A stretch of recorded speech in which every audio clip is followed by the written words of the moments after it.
of the morning, back at it again with another one. And today, we're looking at the NASDAQ. If you didn't watch the weekly forecast video that we put out yesterday, be sure to check it out. It'll just give you more context. I think moving forward, I'm going to be doing things like that prior to the start of the week.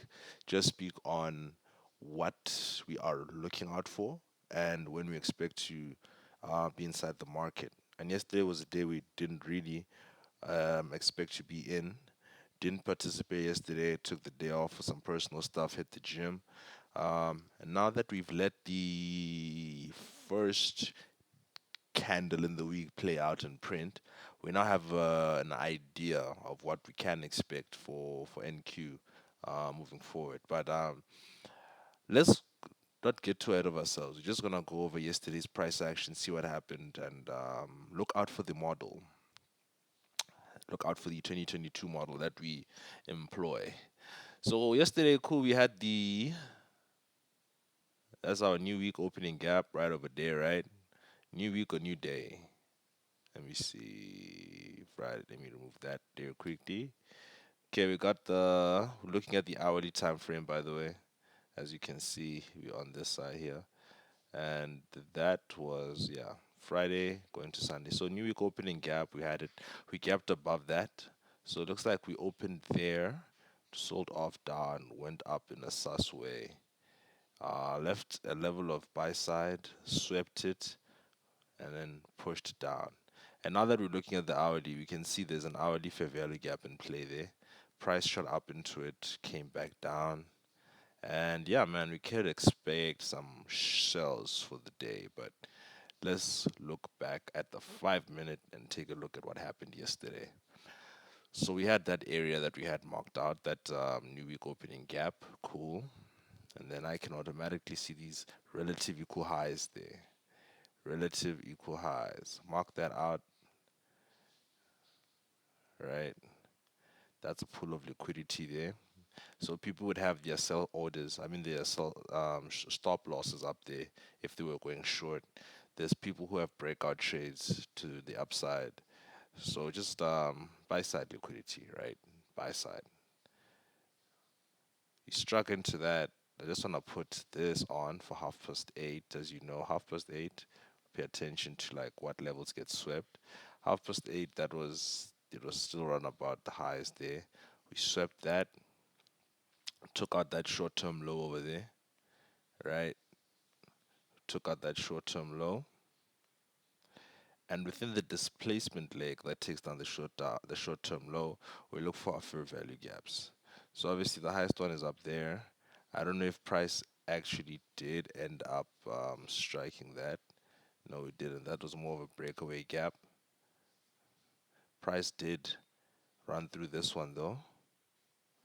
Mark that out. Bearish. Price did hit that. It hit it at 10:05, so within our window. Then it was in that fair value gap up until like what 10:50. I know seeing this would probably have someone or me more specifically feeling like, damn, it's about to close off on me. But it ended up tanking either way and filling up that gap that we had opened up in the week. So short position, I'm gonna put the tools in just to measure it out. Assuming I just stop at the absolute high there, you'd be looking at 151 points. Would it give us the 2x or the 2R? Yes, it is. Very generous. Very generous. 305 point movement. In total, it was about 370. So, very healthy movement on Monday. Very healthy movement on Monday. I wasn't involved in this trade, like I said, but I don't have FOMO. I don't feel like I missed out because I know that this thing plays out every day. So, I'll see what it does today. I'm not even stressing or tripping, to be honest. Even today, I don't think it was a day to participate. Yeah, I'll recheck my calendar. But second half of the week, that's when I'm looking to trade. Of course, I'm still gonna follow regardless every day, but it's just nice to see the model play out. Very beautiful, very beautiful. So super simple. Relative equal highs got swept, price reversed, took out a short-term low, opened up a fair value gap. We anticipated price to come back and offer us an entry point with the fair value gap. I'm gonna put the fib on the candle bodies for interest sake. And would you look at that? We hit that OTE level quite beautifully. Very, very, very, very beautifully. So having the OTE with the fair value gap, but mostly the logic, very nice. First entry was at 5 past 10. Of course, this candle push up here at 10, shooting into the fair value gap. That was the definite entry. I tend to enter at the lows. Next entry point would be the halfway point of the fair value gap, you know. But the lows is where I tend to enter. So we went into that, sold off beautifully, and yeah, man, Bob's your uncle. Bob's your uncle. I'm just gonna look at ES quickly just to see and compare what it was doing. So ES was the stronger one. You can see here we hit that, took that out again, and then went down further. Same situation here to fill out that gap also on ES. ES was quite generous. Gave out like 90 points, quite generous. But then I want us to also look at some commodities today. Let's look at BTC. Shout out to my bro Benedict. Quest for him. Just asked for an opinion. So on my POV, I'm on the weekly right now. As you can see, around about November, there was a hectic expansion in Bitcoin going on, and we left this significant gap. Gap was so serious, it even shows on the monthly. Okay, not the monthly, let me not lie, but like, you know what I'm saying? But it's a good thing we went on to the monthly because now we have this higher time frame perspective that we can refer to. So we had the consolidation, right? Expansion up, retracement back. When we expanded in November, we left a monthly fair value gap that we are currently inside of. Had two down close candles. The current monthly candle is flipping bullishly. You can see that three drives pattern there, and we are now looking to pop up. Of course, for me, the current target in mind is the all-time highs. There is a double top that we left there up top, there by 112. You know, around about 111ish, whatever. That's the current target that I'm eyeing out for BTC. Right, that's the target right now. Of course, we're in a monthly fair value gap now of monthly imbalance. And I'm gonna just go ahead and put this on top of it just to see from there. You can see we hit that OTE section. Oh, by the way, if you didn't know, I use the fib for, I mean, I attach the fib to my candle bodies. Not so much the highs and lows, but the candle bodies, that's what I'm personally looking at. So cool, we have that higher time frame context you can see there. Let's go down to that weekly. Weekly, we just hovering around that imbalance over there, but you can see that three drives and just the general accumulation that's happening in that area there. A general accumulation there. In the short term, I see us coming up towards, okay, let's say this area there, that up close candle that occurred in this downtrend there. 96 is a reasonable next target, in my opinion. Or I'll lowball it and say, yeah, let's say 95. 95,000, that's probably where we'll go to next. The absolute low ball would be 90. Of course, taking out those highs there, which makes sense. Let's go to the daily. Daily, still accumulating in that area, but we took out the sell side there, took out that sell side there, had the push up. We could retest this gap here or gain support from that order block there on the daily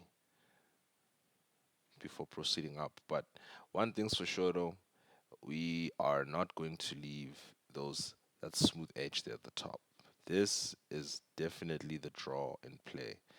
I don't know when we'll get to that, but that's definitely the draw in play. Especially looking at the fundamentals behind the asset, and everything going for it. Like it's the year for crypto, no lies. No lies. I'm gonna go down to the 4 hour just for interest sake, just to see if there's anything prominently there. Nothing at the moment, no. So like I said, short term, could definitely draw towards those highs there. Definitely draw towards those highs. We've got that weekly gap here, or liquidity void, or whatever you want to call it. And yeah, we're still pushing up, we're still pushing up.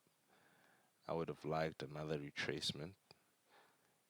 Oh, and I'd already got to this point. We already hit this order block here via this wick, and also it rebalanced that imbalance there. So that would have been the nice entry. That was on Friday at 10. That would have been a nice entry. And then just hold on to that. And we just up.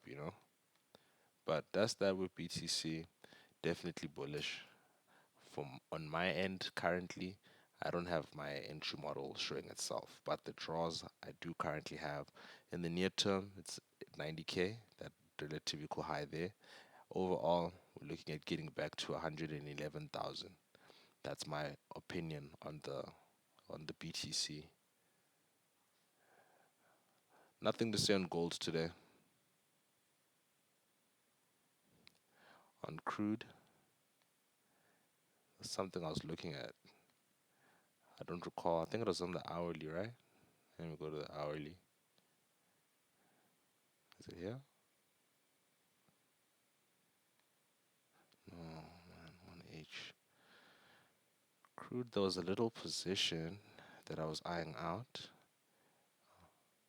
Kind of sucks. I thought that would have been the one to put me into it. Had this imbalance there that I was watching. Heartbreak, man. Heartbreak.